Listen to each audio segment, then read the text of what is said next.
রহিম। আপনাদেরকে এই হোমিওপ্যাথিক গ্রুপের শুভেচ্ছা, অভিনন্দন এবং সালাম জানাই। আসসালামু আলাইকুম ওয়া রাহমাতুল্লাহ। আপনারা সকলে কেমন আছেন?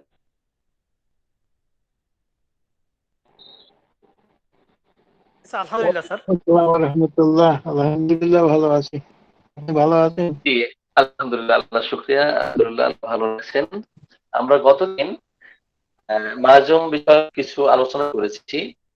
মায়াজমের উপরে আজকে সাইকোটিক মায়াজমের উপরে আমরা আলোকপাত করার চেষ্টা করব। তো ছোটকাল থেকে শুরু করে এক ভাই আমরা বার্ধক্য পর্যন্ত কার কোন মায়াজমেটিক যে ব্যাকগ্রাউন্ড ছোটকালের ইতিহাস থেকে যদি আমরা শুরু করি, একবারে বার্ধক্য পর্যন্ত আপনারা করতে পারি, বোঝা যাবে যে কে কোন মায়াজমের। এনিওয়ে, সাইকোটিক মায়াজমের যদি শিশুদের ক্ষেত্রে আমি এমন দেখি যে তাদের ক্রম বিকাশটা কিভাবে ঘটে। তো সেটা এমন যে প্রত্যেক আপনি ভিডিওটা অফ করুন, ক্লাসিক লেখা দেখা যাচ্ছে, আপনি ভিডিওটা অফ করুন।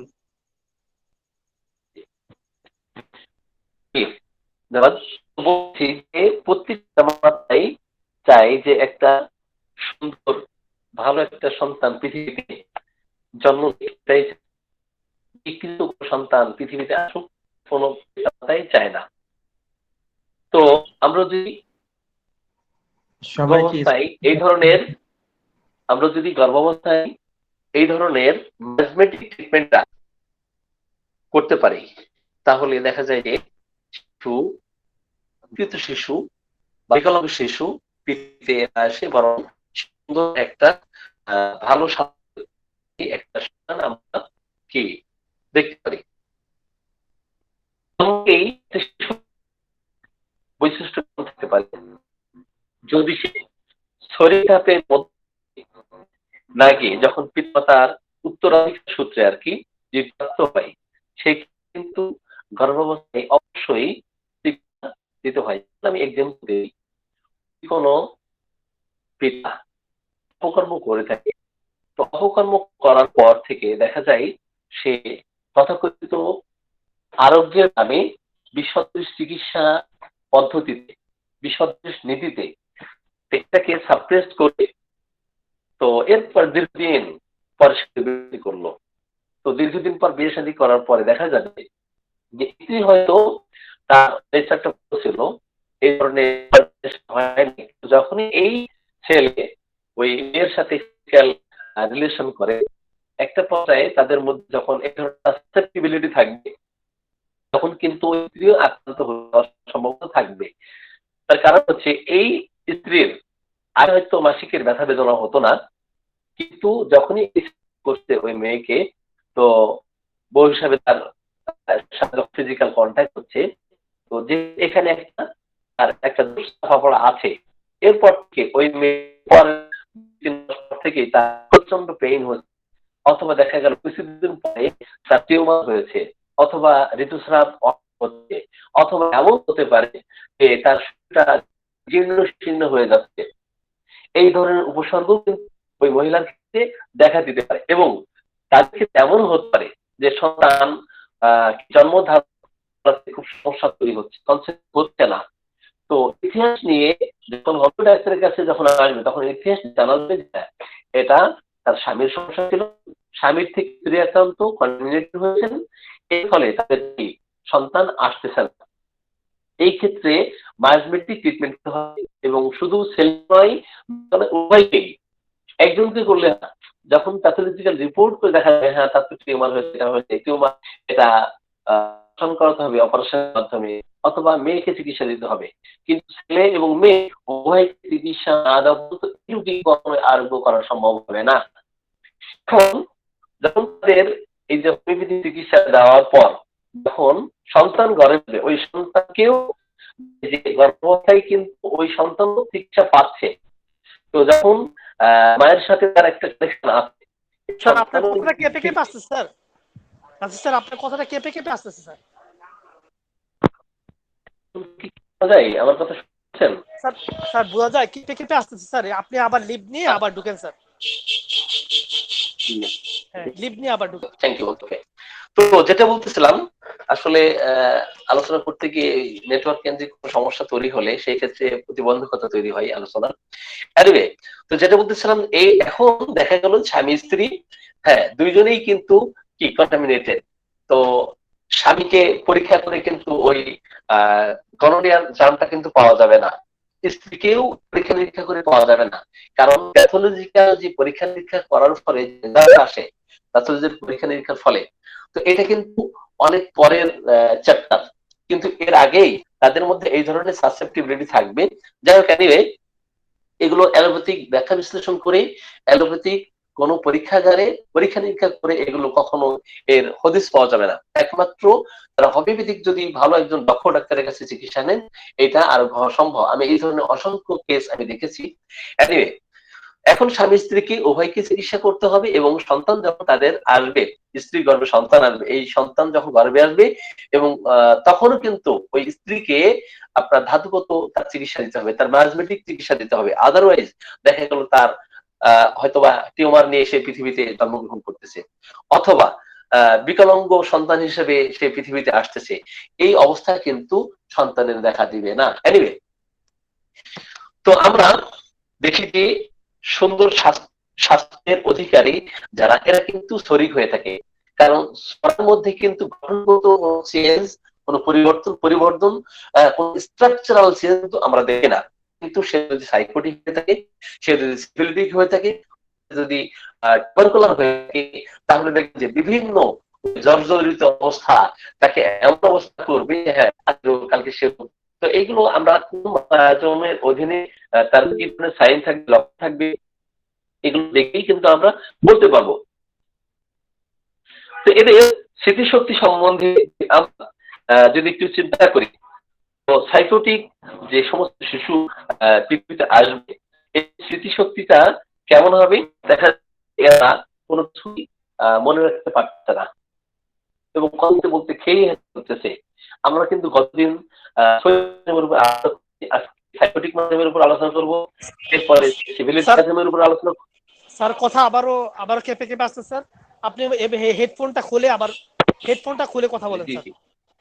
হ্যাঁ, হেডফোন খুলে দিয়েছি, এখন শুনতে পারেন ভালো? একটু জোরে বলেন। হ্যাঁ, এখন শুনতে পারেন? শুনতে পাচ্ছেন? জি স্যার, পাইতেছি স্যার, মাঝে মাঝে কি হয়ে যায়। আমি হেডফোন সরিয়ে। তো যেটা বলতেছিলাম হ্যাঁ, যে সাইকোটিক শিশুদের আলোচনা করতেছিলাম। আমরা আলোচনা করেছি শরীর পরে, আজকে আলোচনা করবো সাইকোটিক ম্যানেজমেন্টের উপরে। নেক্সট যে পর্ব আসবে আমরা সিভিলিটি ম্যানেজমেন্ট, এরপরে টিউবারকুলার ম্যানেজমেন্ট উপরে, এরপর টোটাল মানে পার্থক্য করার জন্য প্রত্যেকটা ম্যানেজকে আমরা কিভাবে পার্থক্য করব সেই সমস্ত বিষয়ে আলোকপাত করার চেষ্টা করবো। যেটা বলতেছিলাম শিশুদের যে স্মৃতি এটা কিন্তু সহজেই ভুলে যায়, কোনো কিছু মনে রাখতে পারে না। তাদের বিশেষ করে অতীতের ঘটনা, অনেক অতীত ঘটনা এরা কিন্তু মনে রাখে, ঠিক আছে, কিন্তু রিসেন্টলি সে কি দিয়ে খাওয়া দাওয়া করেছে, হ্যাঁ দুপুরে কি খেয়েছে সেটা হ্যাঁ, আবার যেটা খেয়েছে পরের দিন সে সকালে সে মনে রাখতে পারে না। এটা কিন্তু সাইকোটিকের ক্ষেত্রে আমরা দেখি এবং বয়স্ক ক্ষেত্রে এটা দেখি। তারা সবসময় মনে হয় যে দ্বিধাগ্রস্ত অবস্থায় থাকে, কোনো কিছু বাদ পড়ে, হ্যাঁ কি যেন রয়ে গেল, কি যেন আমি কথা বলতেছিলাম। তো এই ধরনের আমরা স্যার আবার সমস্যা, স্যার প্রবলেম হইতেছে স্যার, কেঁপে কেঁপে আসছে স্যার। আমি কাজ থেকে করি যে ডাটা চালু, হ্যাঁ জি স্যার, ডাটা চালু করেন। জি স্যার। হ্যাঁ, আমাদের সাথে আব্দুল রাজ্জাক ভাই কি যুক্ত হয়েছেন? আমাদের সাথে আব্দুল রাজ্জাক ভাই যুক্ত হয়েছেন? না স্যার, উনি আসেন নাই স্যার। একটু হ্যাঁ, তাহলে একটু বলুন। হ্যাঁ আসলে আমি ডাটা কিনে প্যাকেজ কিনে নিয়ে চালু করতেছি। জি স্যার, আমরা ওয়েট করছি আপনার। হ্যাঁ জি, আলোচনা করে মজা পাওয়া যাবে না।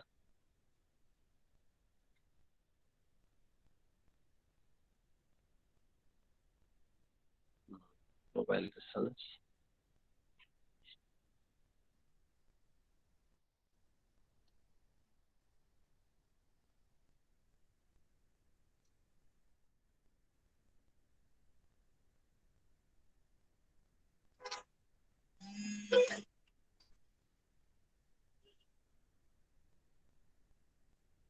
ফোর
অনেক সময় সাইকোটিক রোগীদের ক্ষেত্রে হয়তো সে রাগান্বিত হয়ে গেছে, রাগান্বিত হওয়ার ফলে তার পেটে প্রচন্ড কলিক পেইন হচ্ছে। এই যে আপনার মেনস্ট্রুয়েশনের সময় যে কলিক পেইন হয়, তো এই কলিক পেইনও কিন্তু আপনার সাইকোটিক দোষে সে দুষ্ট, যার ফলে সাইকোটিক মায়াজম তার মধ্যে কি ব্যারিয়ার সৃষ্টি করে, যার ফলে এই ধরনের কষ্ট তার দেখা দেয়। অনেক সময় আমরা সাইকোটিক রোগীদের ক্ষেত্রে দেখি কি হয়, যারা বাত ব্যথায় ভোগে, বাত ব্যথায় ভুগতে ভুগতে এত বেশি ফুলে গেছে পা, হ্যাঁ মনে হচ্ছে রস জমে গেছে, ফ্লুইড এটা কি অ্যাকুমুলেশন হয়েছে, এরা কিন্তু সাইকোটিক। সাইকোটিক অনেক আলোচনা আছে, তো এগুলো আমরা পার্ট বাই পার্ট আলোচনা করার চেষ্টা করব। তো প্রায় দেখা যায় বাত ব্যথায় এরা ভুগতে থাকে। তো যেহেতু বাত ব্যথা হলে আমরা সাইকোটিক যে সমস্ত মেডিসিন আছে, তো সেই সমস্ত মেডিসিনের কথা চিন্তা করব, ঠিক আছে কিনা। আবার দেখা যায় স্কিন ডিজিজ দেখা দিয়েছে, তো স্কিন এমন, তো অস্টিওআর্থ্রাইটিস যে একটা ডিজিজ আছে, তো জয়েন্ট পেইন, জয়েন্টে বিভিন্ন জয়েন্টে এইভাবে পেইন করবে, পেইন হয়ে আপনার হাতগুলো একদম মনে হচ্ছে বাঁকাটা হয়ে অসম গঠন হয়ে গেছে, এটাও কিন্তু সাইকোটিকের বৈশিষ্ট্য, সাইকোটিক মায়াজমের বৈশিষ্ট্য। জি, তো আপনাদের যদি আর কোনো কোশ্চেন থাকে, তো আমরা সাইকোসিসের বর্ণনা দিতে যে সমস্ত আলোচনা করেছি, তো আমরা কয়েকটা জিনিস যদি দেখতে পারি যে তার মধ্যে বেশি বেশি থাকবে, এক্সেস থাকবে, ঠিক আছে, হাইপার, তো ইনকোঅর্ডিনেশন, সেটা ডিজিজের ক্ষেত্রে হোক, আচরণের ক্ষেত্রে হোক, যেমন এডিমা, তা ফুলে গেছে, ওয়ার্ডস হয়েছে অথবা কন্ডাইলেমাটা হয়েছে, এগুলো সব সাইকোটিক মায়াজমের বৈশিষ্ট্য। অথবা স্কিন ডিজিজ, ফেটে গেছে এবং পুরো অনেক বেশি পুরো হয়ে গেছে, এত বেশি পুরো হয়ে গেছে, হ্যাঁ এলিভেটেড হয়ে গেছে, তো এটা সাইকোটিক মায়াজমকে কি আমরা এভাবে চিনে নিব। অথবা বিভিন্ন জায়গায় যে মোল হয়েছে, মোল, এই মোলটা একটু বড় বড় হয়ে গেছে, হ্যাঁ আসিল হয়েছে, একটু বড় হয়ে গেছে। জি, আমাদের 1 ঘন্টা হয়ে গেছে। হ্যাঁ, এবার কোশ্চেন পর্বে আসি, যদি কারো কোনো কোশ্চেন থাকে। জি স্যার, ধন্যবাদ মোহাম্মদ নাসিরউদ্দিন স্যারকে, অসাধারণ। স্যার আমার একটা কোশ্চেন ছিল। আপনারা কোশ্চেন করতে পারেন স্যারকে। জি জি, আসসালামু আলাইকুম। ওয়ালাইকুম আসসালাম। জি, আমার একটা কোশ্চেন আছে, সেটা হচ্ছে যে মায়াজম সম্পর্কে। মায়াজম মানে বলা হয় যে মায়াজম এবং টোটালিটি দুইটা একই সঙ্গে আসে, তাই না? আমরা যখন একটা পেশেন্টের টোটালিটি অফ সিমটমটা নেই, তখন তো আসলে একটা মেডিসিন সিলেক্ট করি এবং ওই মেডিসিনটা আসলে দেখা যায় যে মায়াজমের অন্তর্ভুক্তই হওয়ার কথা যদি আমাদের ওয়েল সিলেক্টেড রিমেডি হয়। তো তো সেই ক্ষেত্রে আমাদের আসলে মায়াজমটাকে আলাদাভাবে দেখার সুবিধাটা কি, যদি একটু কাইন্ডলি বলতেন। জি, থ্যাংক ইউ, ধন্যবাদ। দেখেন জিনিস আমাদেরকে খেয়াল করতে হবে, মায়াজম বিষয়ক বিষয়ে আমরা কখন জানতে পেরেছি।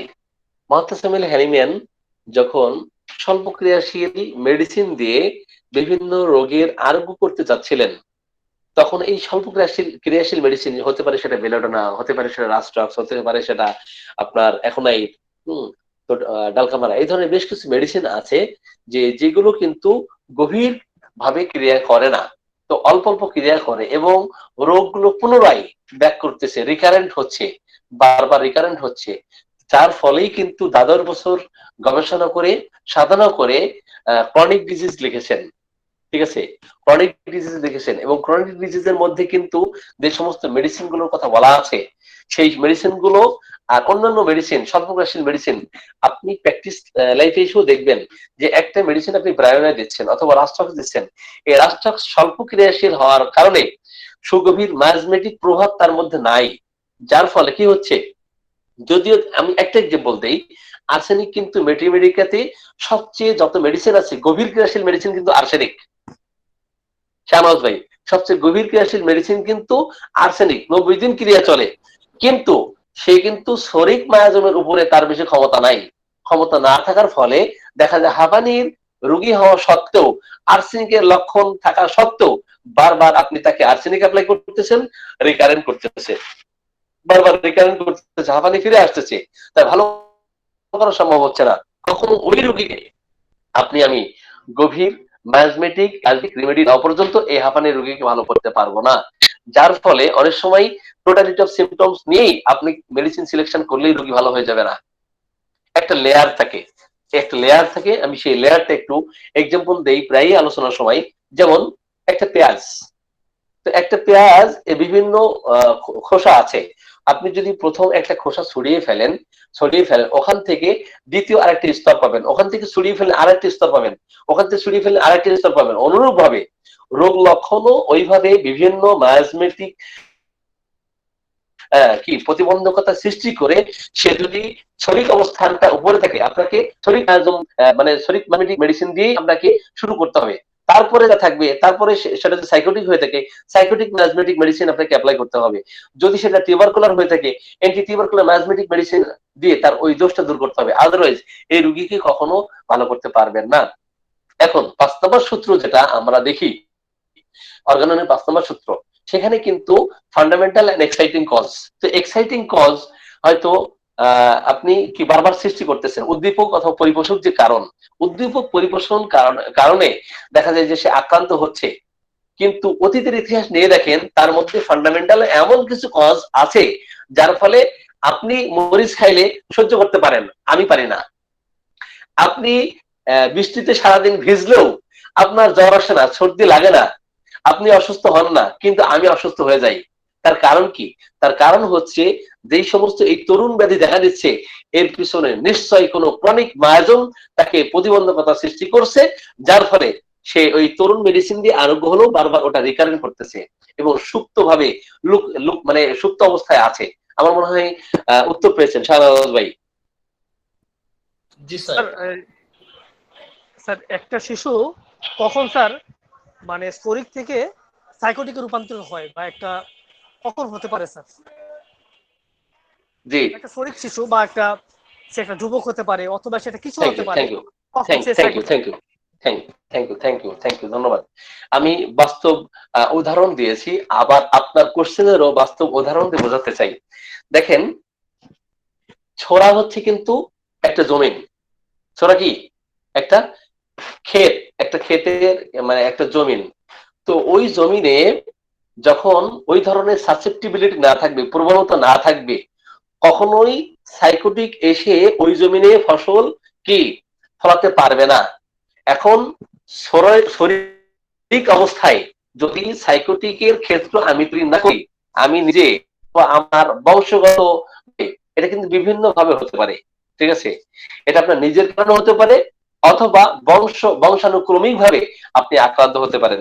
যেমন তো আপনি যে জমিনে ধরেন করবেন, কি ফসল লাগাবেন, তো জমিনটা কিন্তু সোলার ছিল, কিন্তু ওখানে সাইকোটিক কিভাবে সাইকোটিক ব্যারিয়ার সৃষ্টি করে দেখেন, সে বড় হচ্ছে, তো বড় হওয়ার ফলে দেখা যায় আস্তে আস্তে বড় হলো, বড় হওয়ার ফলে দেখা যায় যে এটা অস্বাভাবিক ভাবে কি আপনার বাড়তেছে, অস্বাভাবিক ভাবে বাড়তেছে। তো ওখানে অস্বাভাবিক ভাবে বাড়লেও কিন্তু তখনও সমস্যা হয় না, কিন্তু যখন সেখানে সেখানে পোকা লাগে, হ্যাঁ পোকা ধরে, ওই ফসলটাকে খেয়ে ফেলে, তখন কিন্তু সিভিলিটিক অবস্থা তৈরি করে। তো এখন আপনি আহ শরিক হিসাবে আছেন, কিন্তু দেখা গেল আপনার নীতিগত ভালো আছে, আপনার আচরণ ভালো আছে, আপনার স্বভাব ভালো আছে, আপনার মনে একটা সুন্দরী মেয়ে দেখে একটা মানে তার প্রতি আকর্ষণ তৈরি হলো। তো আকর্ষণ যতক্ষণ পর্যন্ত আছে তখন কিন্তু আপনি শরিকের মধ্যে আছেন। ভালো করে খেয়াল করেন, যখন ওই মেয়ের প্রতি আকর্ষণ আছে, ভালোবাসা আছে, আপনার মনে জল্পনা কল্পনা, এই সুন্দরী মেয়েকে যদি আমি বিয়ে করতে পারতাম, হ্যাঁ সংসার সাজাতে পারতাম, কত না সুন্দর হতো, এইভাবে আপনি আকাশ কিছু পরিকল্পনা করতেছেন, কিন্তু এটাকে বাস্তবায়ন করতেছেন না।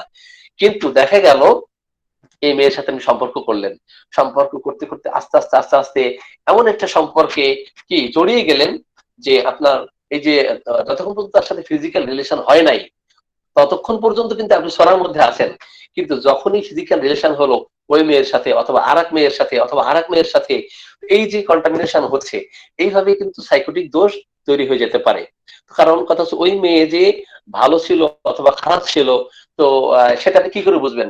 যে মেয়েটা আপনাকে দেহদান করতে পারে ওই মেয়ে তো আরেকজনকে দেহদান করতে পারে, হয়তোবা সে এমন কোনো মানুষের সাথে ফিজিক্যাল রিলেশন করেছে যার ফলে ওই দোষে দুষ্ট হয়ে কি সে চিকিৎসা নেয় নাই, তার দোষ তার মধ্যে আছে, আপনার মধ্যে নাই, আপনি শরিক আপনার মধ্যে নাই, কিন্তু ওই মেয়ের সাথে সেক্সুয়াল ইন্টারকোর্স করার ফলেই দেখা গেল এই দোষটা আপনার মধ্যে আসলো। আসার ফলে আপনি কি করলেন, ওটাকে যেন তেন ভাবে এরপরে কি হলো, আপনার জ্বর আসলো, আস্তে আস্তে পুজ সেরাম হলো, হ্যাঁ এটাকে যেন তেন ভাবে যেখান থেকে সেখান থেকে আপনি চাপা দিয়ে চিকিৎসা নিলেন। আবার দেখা গেল যে এটা কিছুদিন আবার দেখা দিল, তো দেখা দেওয়ার ফলে তো কবিরাজি চিকিৎসা নিয়ে ভালো হয় না, এবার গেছে অ্যালোপ্যাথি ডাক্তারের কাছে, তো ইঞ্জেকশন মেরে, ইঞ্জেকশন দেওয়ার ফলে আপনার এই গনোরিয়া সাপ্রেস হয়ে গেল। এখন আপনি এইভাবে সাইকোটিকে পরিণত হতে পারেন, বিভিন্ন ভাবে হতে পারেন, আবার বংশানুক্রমিক ভাবে আপনি হতে পারেন। জি রাসেল ভাই, স্যার অ্যান্সার এটা কি পাইছেন? স্যার কোনো মানে মানে সেক্সুয়াল কন্টামিনেশন বাদে অন্য কোনো রোগের মাধ্যমে কি হতে পারে স্যার? একটু কাইন্ডলি স্যার। হ্যাঁ হ্যাঁ হতে পারে, হতে পারে, হতে পারে, অস্বাভাবিক না, এটা হতে পারে। সেটা আপনার ধরেন যে ডিজিজ আপনার মধ্যে আছে, মেডিসিনাল কারণেও আপনার মধ্যে এই দোষ তৈরি হতে পারে। কিভাবে? যেমন আপনি শরিক, আপনার কোনো রোগ ব্যাধি নাই, সাপোজ আমার কথা বলি, আমার লাইফে কোনো ভ্যাকসিন নাই, কোনো টিকা নাই, একটি টিকাও নাই। এখন যদি এই যে করোনা ভাইরাসের ভ্যাকসিন দিচ্ছে, এই ভ্যাকসিন দেওয়ার ফলে আস্তে আস্তে কি আমি সাইকোটিক মায়াজমের অধীনে চলে যেতে পারি না? মানে বিভিন্ন ভাবে সাইকোটিক মায়াজমে যেতে পারেন। জি অ্যান্সার পাইছেন? জি স্যার, থ্যাংক ইউ স্যার, অনেক ধন্যবাদ, অনেক ধন্যবাদ আপনাকে স্যার, খুব সুন্দর জি উত্তর প্রদানের জন্য। আর কেউ কোনো কোশ্চেন জিজ্ঞাসা করতে হ্যাঁ, বললে করতে জয়ন্ত স্যার এসছেন। জি ভালো আছেন?